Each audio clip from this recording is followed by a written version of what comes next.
Hello, আসসালামু আলাইকুম everyone. কে কে বোম্বাই মরিচ দিয়ে ঝালমুড়ি খেতে পছন্দ করেন? এটার নাম ঝালমুড়ি, তো বোম্বাই মরিচ দিয়ে ঝাল করেই তো খাওয়া উচিত। আর যদি সাথে থাকে এরকম ঘুগনি ফ্রেশ, তাহলে তার কথাই নেই। তো এই তো মামা খুব মজা করে আমাকে ঝালমুড়ি বানিয়ে দিচ্ছে।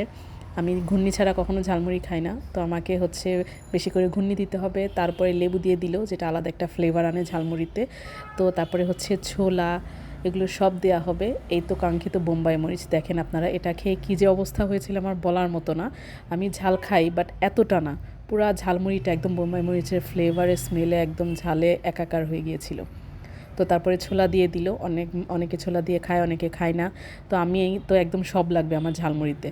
যদি এখানে হচ্ছে আলুর চপ বেগুনি থাকতো আরও বেশি মজা হতো। তারপরে এই তো মামা খুব সুন্দর করে সব মশলাপাতি দিয়ে একদম মেখে ভালোভাবে হচ্ছে নাড়িয়ে ঝাঁকিয়ে তারপরে হচ্ছে আমাকে মুড়িটা সার্ভ করবে এখন। আর আমি মজা করে খাবো।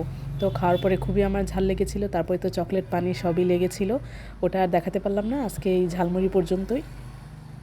তো যদি আমার রিলস বা ভিডিও আপনাদের ভালো লেগে থাকে, অবশ্যই ফলো দিয়ে লাইক কমেন্ট করে পাশে থাকবেন। Thank you.